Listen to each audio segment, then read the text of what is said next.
तो आज मैं आपको एक अनोखी रहस्यमय कहानी सुनाऊंगा। अगर आप चैनल पर नए हैं तो अभी सब्सक्राइब कर ले, क्योंकि यह मेरा दूसरा नया चैनल है।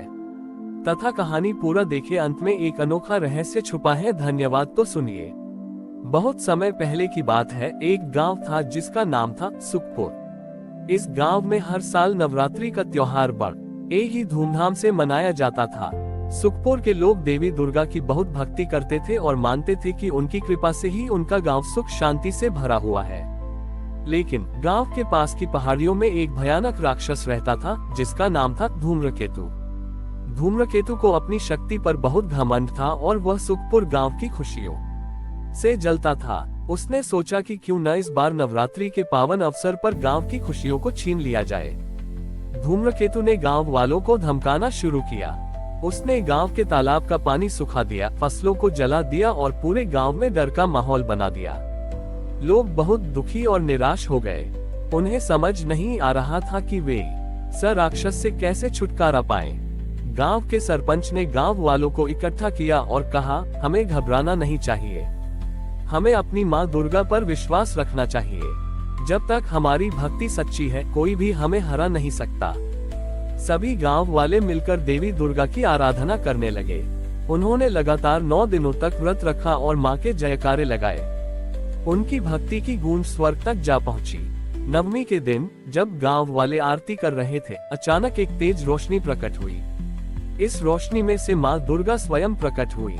उनके चेहरे पर तेज और आंखों में ममता थी। उन्होंने अपने भक्तों से कहा, तुम्हारी सच्ची भक्ति और अटूट विश्वास ने मुझे यहाँ आने पर मजबूर कर दिया है। माँ दुर्गा ने धूम्रकेतु को ललकारा। धूम्रकेतु अपने घमंड में बोला, हे देवी, तुम अकेली मेरा क्या कर पाओगी। उद्धरण चिन्ह। माँ दुर्गा ने शांत स्वर में कहा, मैं अकेली नहीं हूँ, मेरे साथ मेरे भक्तों की शक्ति और उनकी भक्ति है। फिर माँ दुर्गा और धूम्रकेतु के बीच एक भयंकर युद्ध हुआ। माँ ने अपने त्रिशूल, तलवार और चक्र से राक्षस पर प्रहार किया। धूम्रकेतु की सारी शक्तियाँ माँ के सामने कम पड़ गईं। अंत में माँ ने अपने त्रिशूल से धूम्रकेतु का वध कर दिया। धूम्रकेतु के मरते ही पूरे गांव में फिर से खुशियां लौट आईं। तालाब में पानी भर गया और फसलें फिर से हरी भरी हो गईं।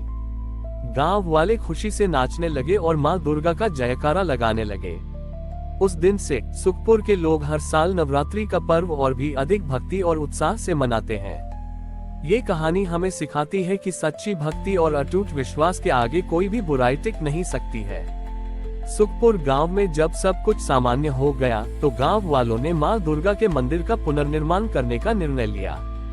उन्होंने तय किया कि इस बार मंदिर को और भी भव्य और सुंदर बनाया जाएगा। गांव के हर घर से लोग मंदिर के निर्माण में सहयोग करने लगे।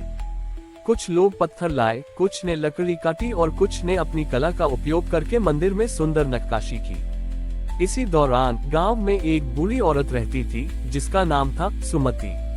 सुमति बहुत गरीब थी। उसके पास न तो पैसा था और न ही कोई सामान जिससे वह मंदिर के निर्माण में योगदान दे सके। वह बहुत दुखी रहती थी और सोचती थी कि वह माँ दुर्गा के लिए कुछ भी नहीं कर पा रही है। एक दिन सुमति गांव के बाहर एक जंगल में लकड़ियां लेने गई। वहां उसे एक छोटा सा चमकीला पत्थर मिला। पत्थर दिखने में साधारण था, लेकिन जब सुमति ने उसे उठाया तो उसे बहुत शांति और सकारात्मक ऊर्जा का अनुभव हुआ।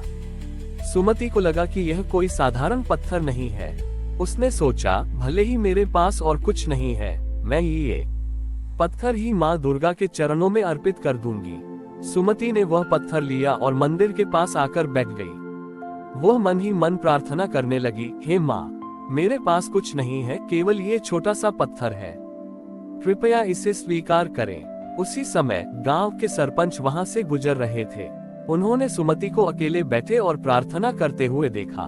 उन्हें लगा कि सुमति को कोई मदद चाहिए। उन्होंने सुमति से पूछा, तुम यहाँ क्यों बैठी हो, क्या तुम्हें कोई परेशानी है। उद्धरण चिन्ह। सुमति ने उन्हें वह पत्थर दिखाया और अपनी मन की बात बताई। सरपंच ने मुस्कान के साथ कहा, सुमति, तुम्हारा ये छोटा सा पत्थर ही सबसे बड़ा दान है, क्योंकि इसमें तुम्हारी सच्ची भक्ति और प्रेम छिपा है। नवरात्रि के पहले दिन जब मंदिर का उद्घाटन हुआ, तो सभी गांव वाले अपने अपने दान की बात कर रहे थे। तभी सरपंच ने सबके सामने सुमति की कहानी सुनाई और कहा कि सबसे पवित्र और बहुमूल्य दान सुमति का है। उन्होंने वह छोटा सा पत्थर उठाकर मंदिर के सबसे ऊंचे शिखर पर स्थापित कर दिया, जहां से वह हमेशा चमकता रहे। गांव वालों ने देखा कि वह साधारण सा पत्थर अब एक हीरे की तरह चमक रहा था। उस दिन से सुखपुर के लोग न केवल माता छोटे उरगा की पूजा करते थे, बल्कि सुमति की सच्ची भक्ति को भी याद करते थे। ये घटना गांव में एक नई परंपरा बन गई कि सबसे बड़ा दान वही है जो मन की पवित्रता और सच्ची श्रद्धा के साथ किया जाता है। ये कहानी हमें सिखाती है कि दान का मूल्य उसकी कीमत से नहीं, बल्कि देने वाले की भावना से आंका जाता है। सुखपुर गांव में सुमति की सच्ची भक्ति और उसके छोटे से पत्थर की कहानी दूर दूर तक फैल गई। लोग ये जानने के लिए उत्सुक थे कि उस पत्थर में ऐसी क्या खास बात थी कि वह हीरे की तरह चमकने लगा। एक दिन एक अहंकारी राजा, जिसका नाम विक्रमादित्य था, को भी यह कहानी पता चली।